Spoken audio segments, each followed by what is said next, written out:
बाल हूं। गुरु वशिष्ठ की पुत्र प्राप्ति की भविष्यवाणी सुनकर महाराज दशरथ बहुत प्रसन्न हुए। ऐसा लगा कि जैसे डूबते को तिनके का सहारा मिल गया। और फिर अयोध्यापति महाराज दशरथ ने गुरु वशिष्ठ से पुत्र प्राप्ति की इस भविष्यवाणी को साकार करने का उपाय पूछा। किंतु ये संभव कैसे हुआ गुरुदेव? महाराज, दंडकारण्य की सीमा में स्थित उत्तर कानन में एक महान ऋषि निवास करते हैं। उनका नाम है ऋषि श्रृंग। वे बालपन से ही साधना में लगे हुए हैं। अब उनकी साधना पूर्ण हो चुकी है। उन्होंने यज्ञ की ऐसी विधियों की खोज की है जो असंभव को भी संभव कर सकती हैं। पर क्या वे हमारे लिए पुत्रेष्ठ यज्ञ करेंगे? आपके लिए ही नहीं महाराज, किंतु धर्म और पूरी मानवता के लिए अवश्य ही ये यज्ञ करेंगे। ईश्वर करे आपकी वाणी सच हो गुरुदेव। अयोध्या को उसका उत्तराधिकारी मिल सके। अवश्य महाराज, पर यह वाणी तो तभी सही सिद्ध होगी जब आप महर्षि श्रृंग से मिलने के लिए प्रस्थान करेंगे। सबको देते रहे जो सदा, आज वो झोली पसारे हैं। सबको देते रहे जो सदा, आज वो झोली पसारे हैं। पुत्र पाने की छालिए श्रृंग की कुटिया पधारे हैं। श्रृंग की कुटिया पधारे हैं।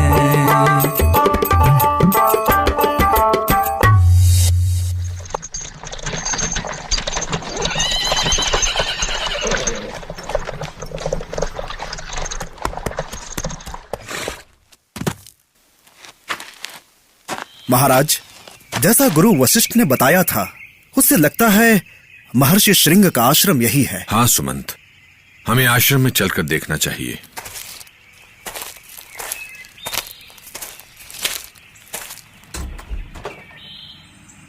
देखे महाराज, बरसों बरस की साधना से कैसा रूप हो गया है ऋषिवर का। शरीर पर चींटियों ने घर बना लिया है। सर के बाल तो जकड़कर सींग जैसे हो गए हैं। कैसा घोर तप किया है ऋषि श्रृंग ने। आगे बढ़िए महाराज, आपकी प्रार्थना अवश्य सफल होगी। महर्षि श्रृंग की जय। महर्षि श्रृंग की जय। दूर हो जाओ मेरी दृष्टि से, दूर हो जाओ, वरना मैं श्रृंग तुम सबको अपने श्राप से भस्म कर दूंगा। मेरी साधना भंग करके तुम सबने घोर अन्याय किया है। मैं तुम्हें कभी क्षमा नहीं कर सकता। क्षमा करें महर्षि, मुझे क्षमा करें। मैं याचक के रूप में आपके पास आया हूं। हम किसी की याचना पूरी नहीं करते। किंतु महर्षि, आपके संबंध। बस, हम कुछ सुनना नहीं चाहते। दूर हो जाओ, दूर हो जाओ हमारे सामने से, जाओ। ऐसा न कहें महर्षि, मैं यहाँ बड़ी आशा और विश्वास से आया हूँ। तुम्हें देने के लिए कुछ भी नहीं है हमारे पास, लौट जाओ। ऋषि श्रृंग का उत्तर सुनकर महाराज दशरथ का मन बुझ गया। वो जानते थे कि गुरु वशिष्ठ की वाणी झूठी नहीं हो सकती, पर उसे सच करने के लिए ऋषि श्रृंग को कैसे मनाएंगे वो।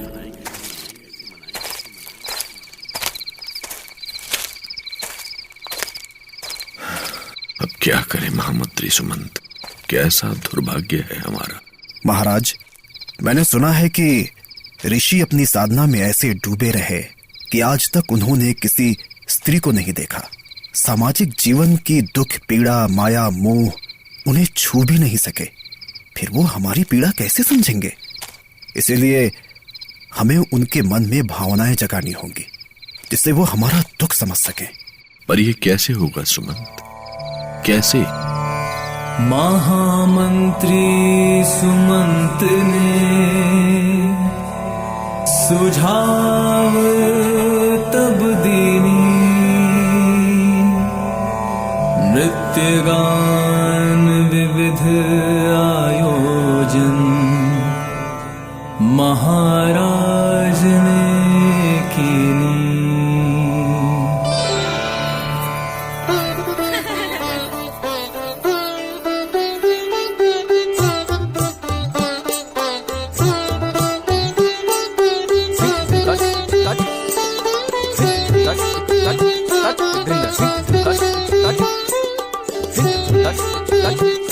कौन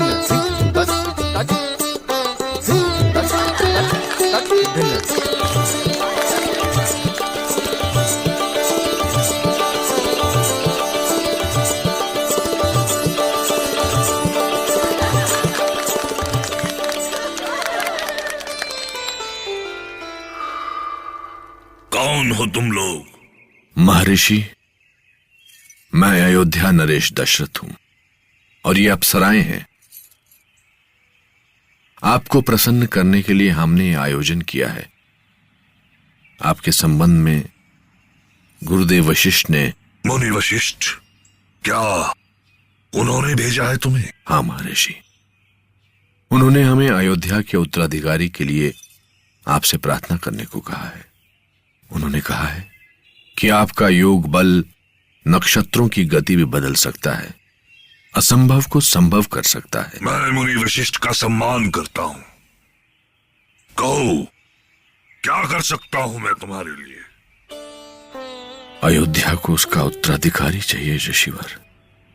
अपनी सिद्धि से हमें पुत्र की प्राप्ति का फल दें। ठीक है, पुत्र प्राप्ति के लिए पुत्रेष्टि यज्ञ करना होगा राजन। तो देर न करें महर्षि, हमारे साथ अयोध्या चलें और यज्ञ प्रारंभ करें। तथास्तु।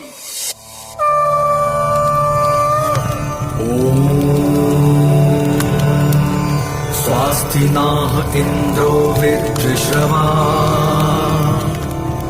स्वास्ति नाह पूषा विश्ववेदाः, स्वास्ति नास्तक्ष्यो अरिष्टनेमि, स्वास्ति नाह बृहस्पति दधातु। अग्निदेव प्रकट हो, प्रकट हो अग्निदेव, प्रकट हो। मैं अग्निदेव आपकी साधना और यज्ञ से प्रसन्न हुआ। ये लीजिए दिव्य पायसम, इसे ग्रहण करके महाराज दशरथ की रानियां पुत्रवती होंगी। महाराज दशरथ ने श्रृंग ऋषि का दिया हुआ दिव्य प्रसाद अपनी तीनों रानियों कौशल्या, कैकेयी और सुमित्रा को दिया और प्रसाद से तीनों रानियां शीघ्र गर्भवती हुई।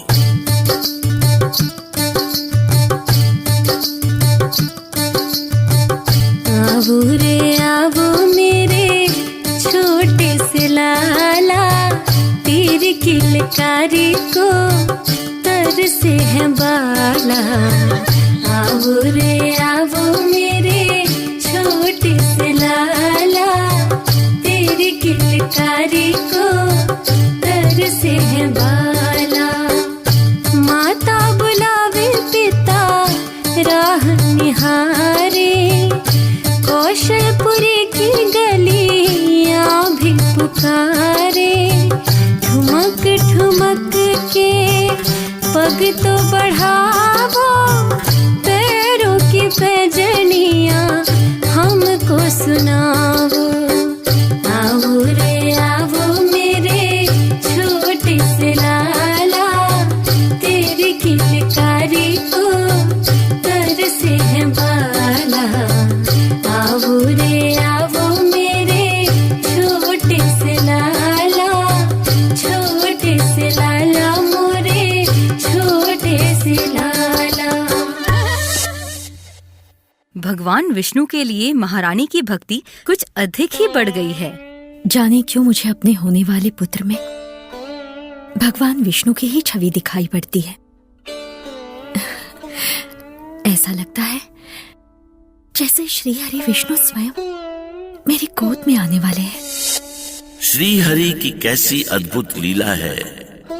उन्होंने आगमन का संकेत रानी कौशल्या को पहले ही दे दिया। तो श्री हरि किस रूप में आएंगे मां कौशल्या के सामने और कितनी प्रतीक्षा कराएंगे हमारे तारनहार। राम